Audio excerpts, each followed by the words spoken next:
அண்ணன் சீமான் அவர்கள் இந்த இதை முன்னெடுக்கிறாருன்னா இல்லை. ஏன் இல்லைன்னா இதை முன்னெடுக்க வேண்டிய சூழல் இல்லை. இப்போ எப்படி சொல்கிறேன், இப்படி யாருமே ஒன்று முன்னெடுத்து அண்ணன் சீமான் அவர்கள் நீங்கள் வாங்க பேசுங்க, எங்களுடைய இனம் சார்ந்த ஒரு நிகழ்ச்சியில் நீங்கள் வந்து பேசுங்க, மாற்று மொழியில சகோதர இனம் நாங்கள், எங்கள் நிகழ்ச்சியில் நீங்கள் வந்து பேசுங்கன்னு அழைக்கப்படலை. எப்பொழுதும் அழைத்து அவர் போகாமல் இருந்ததே கிடையாது. அது முரணான மாற்று கொள்கையுடைய நேரெதிர் சித்தாந்தங்கள் உடையவர்களாக இருந்து கூட அழைத்தார்கள்னா நிச்சயமாக அண்ணன் சீமான் இன்னும் சொல்கிறேன், இப்போ கூட திமுக மேடைக்கு அழைச்சா கூட போவார், அதில் சிக்கல் இல்லை. ஆனால் அங்கே போய் திமுக போற்றி பேச மாட்டார். அதுதான் புத்தக திருவிழாவில் நடந்த சிக்கல். எந்த இடத்துலையாவது இந்த ஒட்டுமொத்த தமிழகத்தில் 2009 தொடங்கி இன்றைய தேதி வரைக்கும் ஒரு தெலுங்கர், ஒரு மலையாளி, ஒரு கன்னடர், ஒரு மராட்டி, ஒரு குஜராத்தி, பஞ்சம் புழைக்கு வந்த ஒரு பீகாரி இங்கே நாம் தமிழர் கட்சி தம்பிகளால் தாக்கப்பட்டார் நீங்கள் சொல்லுங்கள். துவேஷமாக பேசப்பட்டார் அப்படின்னு நீங்கள் சொல்லுங்கள். அவமானமாக அவங்க இனம் சார்ந்து மொழி சார்ந்து பேசிட்டாங்கன்னு நீங்கள் சொல்லுங்கள். நான் வந்து கட்சி விட்டு போயிருக்கேன். யாரும் அழைத்து அது ஒரு திறனாய்வுக்காகவும் அல்லது ஒரு விமர்சன பார்வையை வைக்க சொன்னால் சீமான் அவர்கள் எப்பொழுதும் தயாராக இருக்கிறார். நாங்கள் அப்படி இல்லை அப்படின்னு பலமுறை அவர் சொல்லிட்டாரு. எந்த மொழிக்காகவும் எதிராக நாம் தமிழர் இல்லை அப்படின்னு நாம் தமிழர் கட்சி நிலைப்பாடு பலமுறை சொல்லியிருக்கு. ஆனாலும் அதை ஏற்கப்படாமலே இருந்தது. அந்த நகர்வுலேருந்து ஒரு வரலாற்று மாற்றம் நான் பார்க்குறேன். அந்த நகர்வுலேருந்து நகர்ந்து அதுலேருந்து கடந்து வந்து இல்லை நம்ம நம்பலாம் அப்படின்ற ஒரு முன்னெடுப்பாக சௌராஷ்டிரர்களுடைய அந்த விழாவுக்கு அந்த மேடைக்கு அழைப்பை நான் பார்க்குறேன். தனக்கு வேண்டப்பட்டவர்களை, தன் ஆட்களை, தன் வசதிக்கு ஒத்து வருவர்களை வச்சுக்கிட்டு ஆட்சி நடத்தணும். அதுக்கு இந்த ஏமாந்தவங்க இழிச்சவாய் குடிங்கன்னு இருக்குது ஒரு 10 குடி தமிழ்நாட்டில். அந்த குடிங்களுக்கு 4 சீட்டை கொடுத்து ஒரு மினிஸ்டர் கொடுத்து அதன் தலையில் மிளகா அரிச்சு வாழ்க்கை நடத்துறது தான் திமுகவோட வேலை. அதை உடைக்கிறது, அதை வெளிச்சத்துக்கு கொண்டாடுறது, அதை அம்பலப்படுத்துறது தான் நாம் தமிழரோட வேலை. இது இதோடு நிற்காது. இன்னும் சிறிது காலங்களில்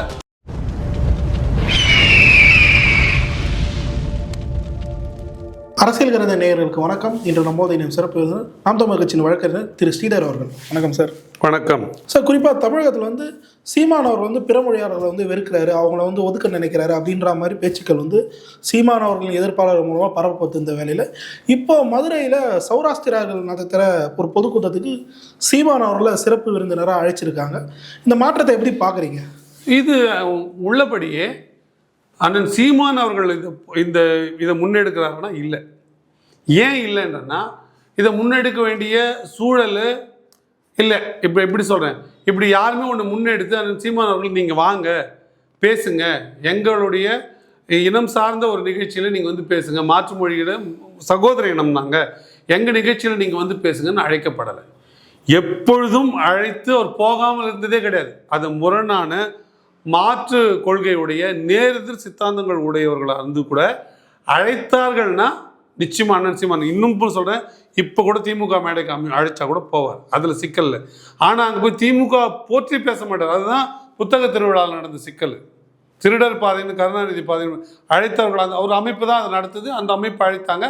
அங்கே போய் பேசும்போது கூட அந்த அமைப்பாளர்கள் சிக்கலை பற்றி யோசிக்காமல் அப்படியே தான் பேச வேண்டியது தான் பேசினார். அப்போ யாரும் அழைத்து அது ஒரு திறனாய்வுக்காகவோ அல்லது ஒரு விமர்சன பார்வையை வைக்க சொன்னால் சீமான் அவர்கள் எப்பொழுதும் தயாராக இருக்கிறார். நாங்கள் அப்படி இல்லை அப்படின்னு பலமுறை அவர் சொல்லிட்டாரு. எந்த மொழிக்காகவும் எதிராக நாம் தமிழர் இல்லை அப்படின்னு நாம் தமிழர் கட்சி நிலைப்பாடு பலமுறை சொல்லியிருக்குது. ஆனாலும் அதை ஏற்கப்படாமலே இருந்தது. அந்த நகர்வுலேருந்து ஒரு வரலாற்று மாற்றம் நான் பார்க்குறேன். அந்த நகர்வுலேருந்து நகர்ந்து அதுலேருந்து கடந்து வந்து இல்லை நம்ம நம்பலாம் அப்படின்ற ஒரு முன்னெடுப்பாக சௌராஷ்டிரர்களுடைய அந்த விழாவுக்கு அந்த மேடைக்கு அழைப்பை நான் பார்க்குறேன். அதை சீமானன் ஏற்றுக்கொண்டது, அந்த மேடைக்கு வருவதாக ஒப்புக்கொண்டது. அதில் நான் சொல்கிறேன், நான் எப்படி எந்த மொழியும் நாங்கள் வெறுக்கலை, நாங்கள் எல்லா மொழியும் நேசிக்கிறோம், சகோதர இனங்களாக தான் நாங்கள் பார்க்குறோம் அப்படின்றத பேசுவதற்கான தளமாக இருக்குன்னு நான் பார்க்குறேன். இது இதோடு நிற்காது. இன்னும் சிறிது காலங்களில் தெலுங்கு அமைப்புகளோட மேடைகளையும் அண்ணன் சீமான் அவர்கள் பேசுவார். இன்னும் சில காலத்தில் மலையாள மொழி அமைப்புகளுடைய மேடையிலையும் பேசுவார், கன்னட அமைப்புகள்லையும் பேசுவார்னு நான் நம்புகிறேன். ஏன்னா ஒரு சின்ன யதார்த்தமாக ப்ராக்டிக்கலாக ஒரு புரிதலில் நம்ம பேசுவோம். நிறைய யூடியூப்ஸ் இருக்குது. நாம் தமிழர் கட்சி சார்ந்து அதை ஆதரித்து இயங்கக்கூடிய நிறைய யூடியூப் சேனல்கள் இருக்குது.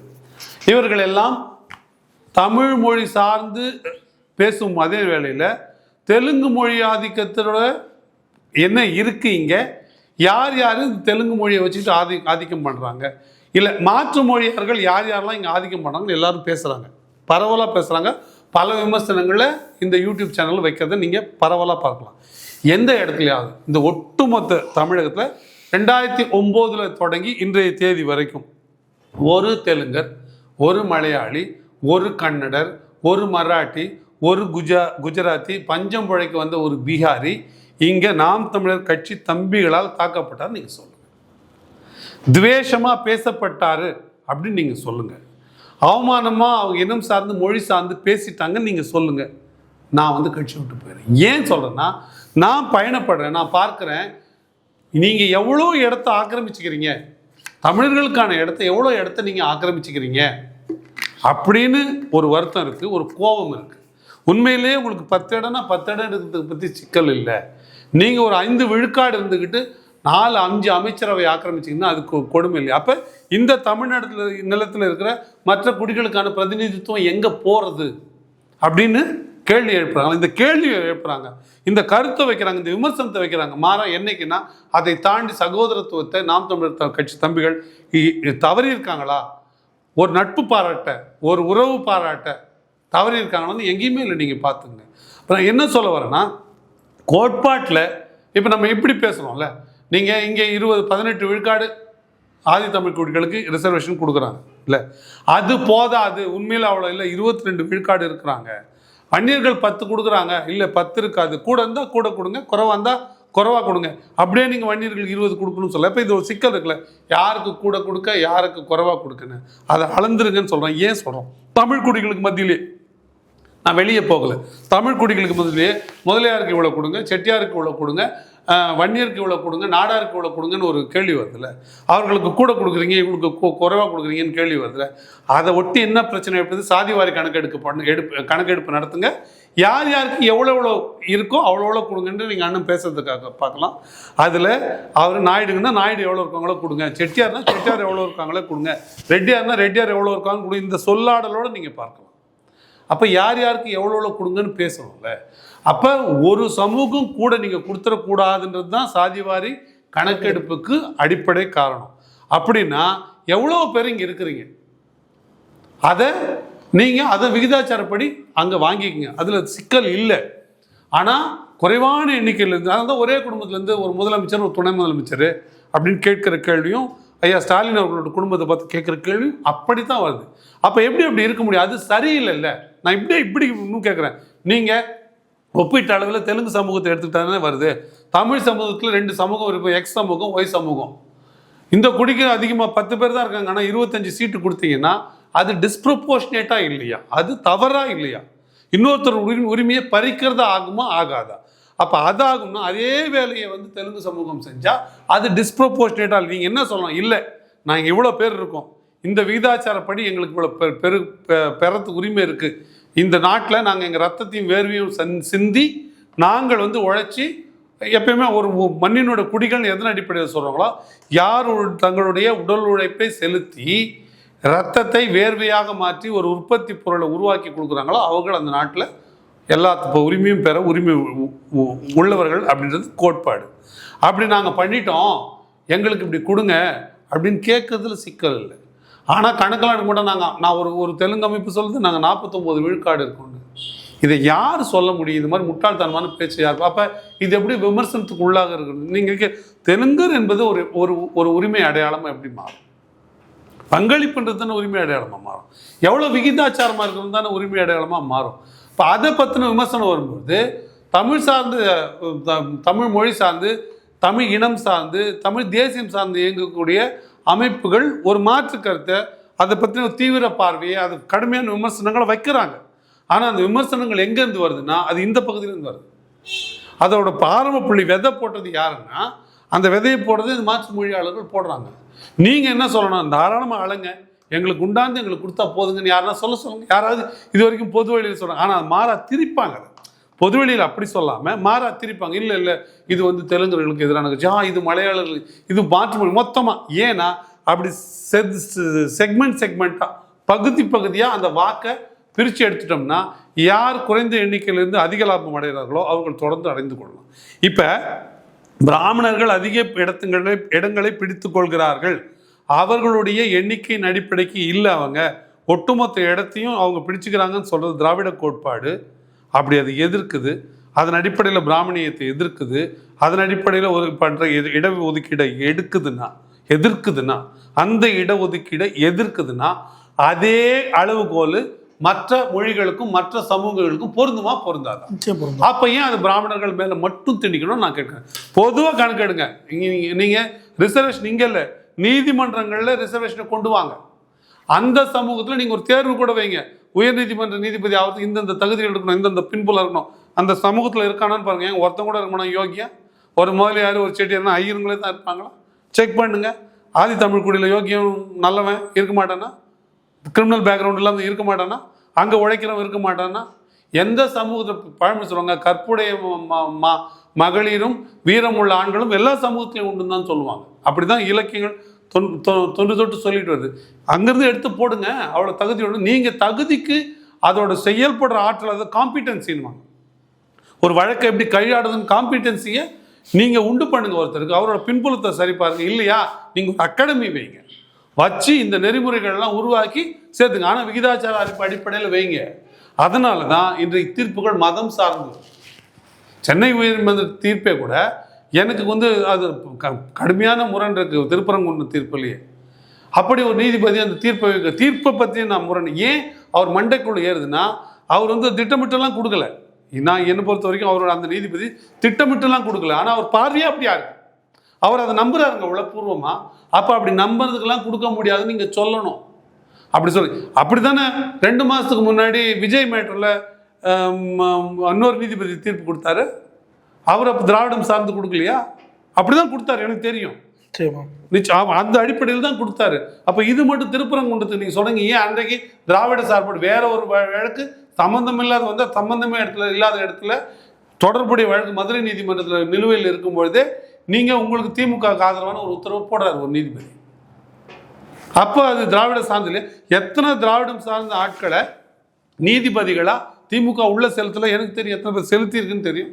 அதை தான் பாஜக செய்யுது. நீங்கள் இதை எப்படி கேட்க முடியும்? அப்போ இதுக்கு ஒரு அமைப்பு கொண்டாங்க.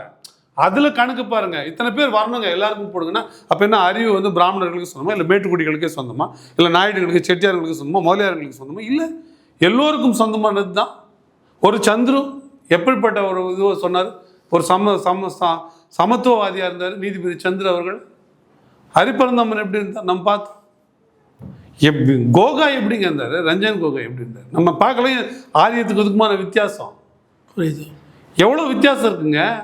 இவங்க எப்படி இருந்தாங்க, அவங்க எப்படி இருந்தாங்கன்னு பார்த்தோம்லாம். நம்ம யார் பின்னாடி மறுநாளே போனாங்க, பணியை விட்டு வெளியே போனோம், எந்த கட்சியில் போய் சேர்ந்தாங்க, எந்த கட்சியில் கவர்னர் ஆனாங்க நம்ம பார்க்கல. அப்போ இதெல்லாம் இல்லாததுக்கு நீங்கள் திட்டம் தீட்டுங்க. அதுதான் நீங்கள் செய்யணுமே தவிர நீங்கள் அதை விட்டுட்டு அங்கே விகிதாச்சார முறைப்படி கொடுக்க மாட்டேன்னு சொல்கிறதோ இல்லை அதை பற்றி பேசவே இல்லை. ஏன் நான் கேட்கும், உயர்நீதிமன்றங்களில் இல்லை எந்த உயர் பதவிகள்லையும் ரிசர்வேஷன் வேணும்னு திமுக ஏன் எந்த ஒரு தீர்மானத்தையும் இல்லை ஒரு சட்ட முன்வடிவையும் ஏன் இது வரைக்கும் வைக்கலன்னு நான் கேட்குறேன். சட்டமன்றத்தில் கொண்டாடலாம்ல, நீங்கள் அதை செலுத்தலாம்ல. நீங்கள் திமுக காங்கிரஸோட 10-18 ஆண்டு காலம் ஆட்சியில் இருந்தீங்கல்ல, அப்போ இது செலுத்திக்கலாம்ல இந்த சோக்காண்டு சமூக நீதியை. அப்போ இதெல்லாம் நோக்கம் இல்லை. தனக்கு வேண்டப்பட்டவர்களை, தன் ஆட்களை, தன் வசதிக்கு ஒத்து வருவர்களை வச்சுக்கிட்டு ஆட்சி நடத்தணும். அதுக்கு இந்த ஏமாந்தவங்க இளிச்சவாய் குடிங்கன்னு இருக்குது ஒரு 10 குடி தமிழ்நாட்டில். அந்த குடிங்களுக்கு 4 சீட்டை கொடுத்து ஒரு மினிஸ்டர் கொடுத்து அதன் தலையில் மிளகா அரிச்சு வாழ்க்கை நடத்துறது தான் திமுகவோட வேலை. அதை உடைக்கிறது, அதை வெளிச்சத்துக்கு கொண்டாடுறது, அதை அம்பலப்படுத்துறது தான் நாம் தமிழரோட வேலை. அதை மக்களாட்சி முறைப்படி நாம் தமிழர் சிறப்பாக செய்யும். சார், இப்போது இவ்வளோ நாட்களாக பெரியார் அவர்களை வந்து நாம் தமிழர் கட்சி வந்து எதிர்த்துட்டு வருது களத்தில். அது வந்து அவங்களுக்கு கை கொடுக்கக்கூடிய ஒன்றா அமைஞ்சிருக்கு. ஆனால் இப்போ இந்த தருவாயில் பெரியாரை போற்றுவோம் அப்படின்னு சொல்லிட்டு ஒரு தலைப்பில் நாம் தமிழர் வந்து ஒரு கூட்டத்தை வந்து அரேஞ்ச் பண்ணியிருக்கீங்க ஜனவரி 3. குழப்பமாக இருக்குது அப்படின்னு சொல்லிட்டு ஒரு பக்கம் வந்து செய்திகளை எழுத தொடங்கியிருக்கு. என்ன மீனிங் சார் அது? பெரியாரை போற்றுவோம் அப்படின்னு சொல்கிறது இது வந்து ஒரு வரலாற்று தொடர்ச்சி தான் நான் பார்க்குறேன். யார் பெரியார், இவர் இல்லை என்றால் யார் பெரியார் என்று தளங்களில் பேசப்பட்டது. பெரியார் மட்டும்தான் பெரியார், மற்ற எவருமே பெரியார் இல்லை என்று பேசப்பட்டது. அதற்கு மாற்று தான் பெரியாரை போற்றுவோம். யார் யாரெல்லாம் பெரியார்? தமிழுக்கு யார் யாரெல்லாம் பாடுபட்டவங்களாம் அவரெல்லாம் பெரியார். தேவநேய பாவாணர் பெரியார், மறைமலை அடிகள் பெரியார், கியாப விஸ்வநாதம் பெரியார், பாரதியார் பெரியார், பாரதிதாசன் பெரியார். இத்தனை பெரியார் இருக்கும்போது ஏன் ஒரு பெரியார் இருக்கணும் அப்படின்ற நோக்கத்தோட இது அதை நோக்கி இது நகருதுன்னு நான் பார்க்குறேன். அப்போ உண்மையில் ஏன் இது நம்ம முத்தமிழர் அறிஞர்னு முத்தமிழ் அறிஞர்னு ஒருத்தர் தன்னை சொல்லிக்கிட்டாரு, தமிழின தலைவர்னு ஒருத்தர் சொல்லிக்கிட்டார். அவர் இப்போ எங்கே தமிழின தலைவராக இருக்கு? யாருன்னா அவர் குறிப்பிடுறாங்களான்னு பார்த்தா கருணாநிதி அவர்களை தான். யாருமே தமிழின தலைவர்னு இப்போ குறிப்பிடுறதே இல்லை. எனக்கு நல்லா நினைவு இருக்குது, ஒரு 15 ஆண்டுகளுக்கு முன்னாடி 20 ஆண்டுகளுக்கு முன்னாடி தமிழின தலைவர் கருணாநிதினு தான் கூப்பிடுவாங்க. அதில் கருணையும் தமிழ் வார்த்தை இல்லை, நிதியும் தமிழ் வார்த்தை இல்லை. அவ்வளோ பெரிய புரட்டு, ரெண்டுமே தமிழில் இல்லாத சொல். நிதி நியத் என்கிற ஹிந்தி வார்த்தையிலிருந்து சம்ஸ்கிருத வார்த்தையிலிருந்து நழுவி வந்தது. தமிழ் அதுக்கு இணையான சொல் அறம் தான். கருணைனா இரக்கம். கருணைன்ற ஒரு வார்த்தை தமிழில். 2 வடநாட்டு வார்த்தைகளை வச்சுக்கிட்டு அதையே தமிழ் மாதிரி கருணாநிதின்ற தமிழ் பேர் மாதிரி சொன்ன புரட்டுக்கான காலம் முடிஞ்சிடுச்சு. அப்போ இனி எப்படி தமிழின தலைவர் என்று ஐயா கருணாநிதி அழைக்கப்பட மாட்டார்னு முடிவு பண்ணி நாம் தமிழர் வேலை செஞ்சு தமிழினத்தின் தலைவராக தேசிய தலைவர் கட்டமைக்கப்பட்டாரோ, எப்படி மாற்றப்பட்டதோ, முத்தமிழ் அறிஞர் இவரில் முத்தமிழ் பேரறிஞர் வைரமுத்து அவர்களுக்கு ஒரு பட்டத்தை கொடுத்து அது தொடர்ச்சியாக பேசி முத்தமிழ் அறிஞர்னு இப்போ பெருசாக குறிப்பிடுறதில்ல. இன்னும் கொஞ்சம் காலத்தில் அது முடிவுக்கு வரும். எப்படி அது முடிவுக்கு வருதோ அது போல் இவர் பெரியார் இல்லை, இவ்வளோ பெரியார்கள் இருக்கிறாங்க. தமிழருக்காக, தமிழர் நலனுக்காக, சமூக நீதிக்காக, பெண்கள் முன்னேற்றத்திற்காக, சாதி ஒழிப்பிற்காக பாடுபட்ட இத்தனை பெரியார்கள் இருக்கிறாங்க. அப்போ பெரியாரை போற்றுவோம்ன்றது இவர்கள்லாம் பெரியார்கள், இவர்களையெல்லாம் போற்றுவோம்னு சொல்லும் பொழுது இந்த மிகப்பெரிய பிம்பமாக வச்சிருக்கிற பெரியாருடைய பிம்பமோடையும் நான் பார்க்குறேன். எனக்கு பெரியார் மேலே தனிப்பட்ட கோபம் வெறுப்பு இல்லை. ஆனால் ஏன் இல்லைன்னு சொல்கிறேன்னா, அவர் ஏதோ ஒரு மூலையில் நின்னார், பேசினார், கொஞ்ச காலம் செயல்பட்டார், அப்புறம் போயிட்டார். அவர் இறந்து 73 முடிஞ்சு போச்சு அவர் கதை. இன்றைக்கு 50 ஆண்டுகள் ஆன பிறகும் அவரை ஒரு அடையாளமாகவும் அவரை ஒரு கோட்பாட்டாகவும் வச்சுக்கிட்டு எல்லா இடத்துலையும் நிரப்பி ஏதோ ஒரு தமிழ் தேசிய அரசியல் மாதிரி கட்டமைக்கிறத உடைக்க முதல்ல அந்த கேடயத்தை உடைக்க வேண்டிய தேவையாக இருக்குது. அவர் உண்மையிலேயே பெரியாரா இல்லையா மீளாய்வுக்கு உட்படுத்துவோம், அதை ஒரு ஆராய்ச்சி பொருளாக மாற்றுவோம். பெரியார் தமிழை பற்றி என்ன பேசினார், பெரியார் பெண்கள் முன்னேற்றத்துக்காக என்ன செய்தார், என்ன பேசினார், பெரியார் சாதி ஒழிப்புக்கு என்ன பேசினார், என்ன செய்தார், தன் பேருக்கு பின்னாடி சாதி ஓட்டு போட்டு கொண்டாரா இல்லையா, தமிழை பற்றி தமிழை நீச பாஷைன்ற ஒரு பக்கம் அவர்கள் சொல்ல தமிழை சனியன் என்று அதற்கு இணையாக சொன்னாரா இல்லையா, இது தமிழுக்கு அவர் செய்த நன்மையா கேடா, அப்படி என்றால் அவர் உண்மையான பெரியாரா இல்லையா மீளாய்வுக்கு உட்படுத்துவோம். நீங்கள் கர்ப்பப்பையை கருப்பையை அறுத்தெறிங்கன்னு சொன்னவர் எத்தனை பேருக்கு அறுத்தெறிஞ்சார்? இல்லை அது வெறுமனே கோட்பாட்டு அளவில் சொன்னார்னா எத்தனை பெண்களுக்கு அவர் அந்த அந்த அந்த முறையில் முன்னேற்றத்தை கொடுத்தாரு, அதை கொண்டு வர என்ன முயற்சி பண்ணார்? திமுகவில் அவர் சம விகிதம் கொடுக்கறதுக்கு அதுக்கு ஏற்பாடு செய்தாரா? அவரால் வற்புறுத்த முடிஞ்சுதா? இல்லை அவர் சார்ந்த அமைப்புகள் அது போல் கொண்டு வந்தாரா? இப்படி 100 கேள்விகளை மறுபரிசீலனைக்கு உட்படுத்த தேவையாக இருக்குது. இப்போ இந்த பேச்சை நாம் தமிழர் கையில் எடுக்கலை. இது எப்படி இது பொலிட்டிக்கல் ஷாக் தான், ஒரு சோஷியல் ஷாக்கிங் தான். ஏன்னா கிட்டத்தட்ட 100 ஆண்டு காலமாக 1920 தொடங்கி இன்றைக்கு 2020 வரைக்கும் கிட்டத்தட்ட 100 ஆண்டு காலமாக பெரியாரை யாரும் தொட்டு பார்க்க துணியவில்லை. ஏன்னா அவரை ஒரு பிம்பமாகவும் அவரை ஒரு அரசியல் அடையாளமாகவும் அவரை திராவிட கோட்பாட்டின் சித்தாந்த மூலவராகவும் அதை வச்சுட்டு எதை வேணால் பண்ணலாம். நாங்கள் பெரியாரை அதனால தான் அதை விஜய் கையில் எடுத்துக்கிறாரு. பெரியார் எங்களுடைய கோட்பாட்டு தலைவர் தான் எடுத்துக்கிறாரு, எங்களுடைய கொள்கை தலைவர் தான் எடுத்துக்கிறார். அவரை எடுத்துக்கிட்டாலே என்னமோ சமூக நீதியை அவங்க காப்பாற்றி பெண்ணையும் காப்பாற்றிட்டு தான் பேசுகிறாங்க.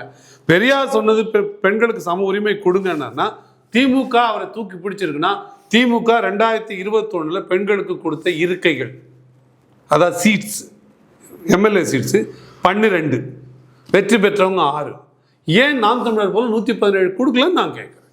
ஏன் அப்போ நீங்கள் பெரியார் சொன்னது நீங்கள் அவர் லெட்டர் இன் ஸ்பிரிட்டில் சொன்னாரா இல்லையோ நீங்கள் அதை காப்பாற்றுங்க. அப்போ நீங்கள் அதை எடுக்க வேண்டியது. நீங்கள் பண்ணுறதெல்லாம் ஏமாத்து வேலை, திருட்டு வேலை, பெண்ணிய அடிமைத்தனத்தை பண்ணிவிட்டு பெண்ணிய உரிமையை பற்றி பேசுகிறீங்க. கேட்டால் நாங்கள் பெரியாரவாதின்றீங்க.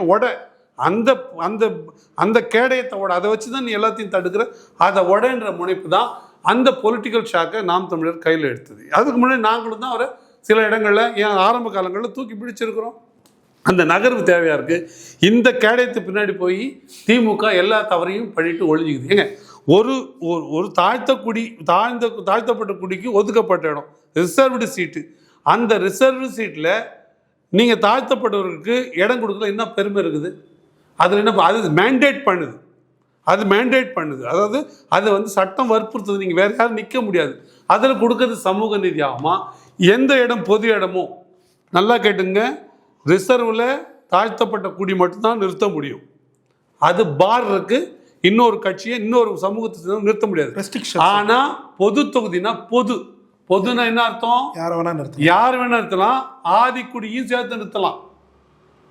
ஏன் அந்த முயற்சியை சமூக நீதி அப்படியே நாங்கள் பெரியார் நாங்கள் தூக்கி பிடிக்கிறோம், பெரியார் தான் எங்களோட அடையாளம், அவர் சொன்னபடி தான் நாங்கள் சமூக நீதியை பாதுகாக்கிறோம் நீங்கள் சொல்லுவீங்க. ஆனால் ஏன் பொது தொகுதியில் நீங்கள் கொடுக்கல, திமுக ஏன் கொடுக்கல? அந்த கேள்வி இருக்குல்ல. அப்போ நீங்கள் சமூக நீதியை சொல்கிறது உண்மையா? அதற்காக பெரியாரை தூக்கிட்டு வரீங்க. அந்த கேடயத்தை ஓட அதை வச்சு தானே தடுக்கிற. அந்த கேடயத்தை ஓட பெரியாரை எவ்வளோ புரட்டுக்காரன்னு சொல்லுன்ற தேவையை திமுக உண்டு பண்ணிடுச்சு. அதை பெரியார் கூட உண்டு பண்ணல, திமுக அதை உண்டு பண்ணிடுச்சு. இது சமூக நீதி பார்வை. சாதி ஒழிப்பு நீங்கள் இன்னைக்கு பாருங்கள், நேஷனல் கிரைம் பியூரோ ரிப்போர்ட் படி பாருங்கள். பார்த்தா இந்தியாவில் 2021 23 ரிப்போர்ட் இப்போ வந்திருக்குது. 23 வரை உள்ள கணக்கெடுப்பு படி ஆதிக்குடிகள் அதிகமாக, தாழ்த்தப்பட்டவர்கள் அதிகமாக கொடுமைக்கு உள்ளாக்கப்படுற இடம், இழிவுபடுத்தப்படுகிற இடம் தமிழ்நாடுன்னு புள்ளி விவரம் வந்திருக்குது. இதுதான் நீங்கள் கடைபிடிச்ச சாதியை ஒழிப்பாங்க. உங்கள் ஆட்கள் தான் ரெட்டியார் மாநாட்டுக்கு போகிறாங்க, உங்கள் ஆட்கள் தான் முதலியார் மாநாட்டுக்கு போகிறாங்க. நீ சமூக நீதி பேர சொல்லும் போது கவுண்டர் அதை சொல்லிக்கிறாங்க. ரெட்டியார் மாநாட்டுக்கு போய் ரெட்டியாருங்களும் சொல்கிறாங்களே, நாயுடு மாநாட்டுக்கு போய் நாயுடுங்கள்லாம் யாருன்னு சொல்லுங்கள் நீங்கள், அவங்களுக்குலாம் நம்ம வந்து தேவையானது பண்ணி கொடுக்கலான்னு சொன்னீங்கன்னா இந்த சமூக நீதி தான் நீங்கள் சொல்கிற சமூக நீதியா? அப்போ இதை பேரை சொல்லிட்டு நீங்கள் எப்படி பெரியாரை ஓட அந்த கேடயத்தை அப்படின்றது தான் அந்த ஃபர்னிச்சரை நம்ம உடைக்கிறோமே தவிர, பெரியாரை இன்றைக்கு அரசியல் பேசு பொருளாக ரிடண்டன்ட்னு வாங்க, தேவையற்றது, தொடர்பற்றது, அது இன்சிக்னிஃபிகண்ட், தேவையில்லை. ஆனால் அது ஒரு கோட்பாடாக கொண்டாந்து நிறுத்தும்பொழுது தான் அவரை பற்றி பேச வேண்டிய தேவையும் அரசியல் காரணமும் நமக்கு எழுது. எல்லாத்தையும் நீ பண்ணிட்டு அட்டுவழி பண்ணிட்டு பெண்களுக்கு எதிரான குற்றம் அதிகம் தமிழ்நாட்டில், அதை பண்ணிட்டு நாங்கள் சமூக நீதி, நாங்கள் பெண்ணையும் பற்றி பேசுகிறோம், பெரியார் தான் எங்கள் தலைவன், பெரியார் கொண்டாந்து நிறுத்துறீங்கன்னா எதுக்கெல்லாம் நீங்கள் கொண்டாந்து நிறுத்துறீங்கன்னா அதற்கெல்லாம் அவர் இல்லை, அவர் செய்யலை. சாதி எதிர்ப்பு அவர் செய்யலை, இதை செய்யலை, தமிழ் மொழிக்கு பாதுகாப்பு இவர் செய்யலை, உடைக்கிறோம் நாங்கள். அப்போ அது ஒரு பொலிட்டிக்கல் ட்விஸ்ட்டு தான், அது யூட்டர்ன் தான் அது. ஆனால் அது அரசியலில் தேவையானது, அது சரியான நகர்வு தான், அதை நோக்கி தான் நகர்வு. ஒன்றுமே வேண்டாம்.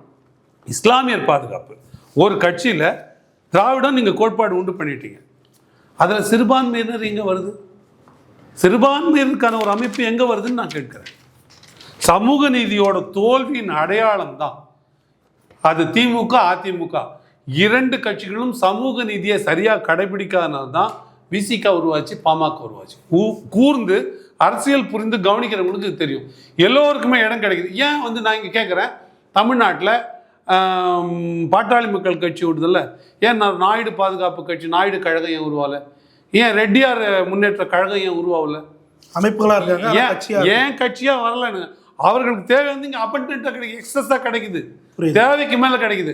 ஆனால் வன்னியர்களுக்கு கிடைக்கல, ஆனால் ஆதி தமிழ் குடிக்கு கிடைக்கல. அதனால தங்களோட உரிமையை காப்பாற்றி கொள்ள தனித்தனி இயக்கங்கள், விசிகா போல, ஆதித்தமிழர் விடுதலை இயக்கம் போல தனித்தனி அமைப்புகளை இந்த சமூகம் சார்ந்து உருவாக வேண்டிய தேவையை உருவாக்கிடுச்சு. நான் திரும்பவும் கேட்கிறேன், ஏன் சாதி சார்ந்து அமைப்புகள் உருவாச்சு? ஏன் கட்சிகள் ஏன் மேல்குடி தொடர்பாக உருவாகலை நான் கேட்குறேன். பிராமணர் முன்னேற்ற கழகம் ஏன் உருவாகல? ஒரு அரசியல் கட்சி உருவாகணும்ல, ஏன் உருவாகலை? மாறா விசிக விடுதலை சிறுத்தைகள் கட்சி, ஆதிக்குடிகளுக்குன்னு ஒரு கட்சி எப்படி வருது? பாட்டாளி மக்கள் கட்சி, வன்னியர்களுக்குன்னு ஒரு கட்சி எப்படி உருவாது? சமத்துவ மக்கள் கட்சி, நாடார்களுக்குன்னு ஒரு கட்சி எப்படி உருவாகுது? நல்லா பாருங்க, தாழ்த்தப்பட்ட நெருக்கடிக்கு உள்ளாக்கப்பட்ட குடிகள்லாம் கட்சியாக மாறுது. நீங்கள் சொல்கிற சமூக நீதியை நீங்கள் காப்பாற்றி விட்டு இருந்தால் இந்த கட்சிகளுடைய தோற்றத்தோட தேவை எங்கே வருது? எனக்கு நல்லா பசிக்குதுன்னா தான் நான் சாப்பாடை தேடுவேன். ஏற்கனவே நான் புளியை போட்டுட்டு இருக்கணும்னா நான் சாப்பாடு தேடணும், ஜீரணம் பண்ண இதுதான் தேவை. அப்போ இந்த பசி தேடலை இந்த சமூகங்களுக்கு உள்ளாக்கி இருக்குது இந்த 50 ஆண்டு கால 60 ஆண்டு கால திராவிட கட்சிகளுடைய செயல்பாடுனா சமூக நீதி எங்கே போச்சு அப்படின்னு நாங்கள் கேட்டால் இல்லை சமூக நீதியை நாங்கள் தான் காப்பாற்றணும்னு திராவிட கழகத்தை கொண்டாந்து நிறுத்தும் போது ஓடாத அப்படி அது ஒன்றும் உண்மை கிடையாது. அப்படிதான் அது பெரியாரில் இன்னும் எவ்வளோ பெரியார் இருக்காங்க பாருங்க. அதில் இந்த பெரியாரை போற்றுவோம் ரெட்டமலை சீனிவாசன், அயோத்திதாச பண்டிதர், MC ராஜா உள்ளடக்கம் தமிழ் கவிஞர்கள், தமிழை மொழி மாற்றம் செய்தவர்கள், தமிழ் நூல்களை தேடி சேகரித்த உவே சாமிநாத ஐயர் போன்றவர்கள் எல்லாரும் அதுக்குள்ள அடக்கம். அதில் தமிழுக்காக பாடுபட்டு, ஏன்னா தெலுங்கர்களும் இந்த மாதிரி தமிழ் ஆராய்ச்சி பண்ணி தான் அவர்களும் அதில் அடக்கும். அதில் பேசுவோம், பெரியாரை பேசணும்னா அதற்குள்ள அவ்வளோ தமிழுக்காக யாரெல்லாம் வேலை செஞ்சாங்களோ, அது பிரிட்டிஷராக இருந்தாலும் சரி, அவர்களெல்லாம் நம்ம எல்லிஸ் போன்ற திருக்குறளை அறிமுகப்படுத்திய ஆட்களாக இருந்தாலும் சரி, நம்ம அவங்களாம் பெரியார் தான் போற்றுவோம், பெரியாரை போற்றுவோம். இவர் தான் இல்லை பெரியார். 50 ஆண்டு கால அரசியலை அடைத்து கொள்கிற அளவிற்கு ஒன்று லீக்வான் மாதிரியோ இல்லை மற்ற பெரிய அரசியல் ஆளுமையை போலவே இல்லைன்னு நான் சொல்கிறேன். அப்போ அதை பற்றி பேசுறதுக்கான ஒரு இடமாக தான் இன்னும் எவ்வளோ பேர் இருக்காங்க பாருங்கன்னு காட்டுறதுக்கும், இந்த ஒரே பிம்பத்தை வச்சு எப்படி அடைச்சி திராவிட முன்னேற்ற கழகம் ஏமாற்று வேலை செய்யுதுன்றது காட்டுறதுக்காக தான் அந்த ஏற்பாடு. பலர் கேள்வி தெளிவாக இருந்துச்சு. நேரத்துக்கு மிக்க நன்றி.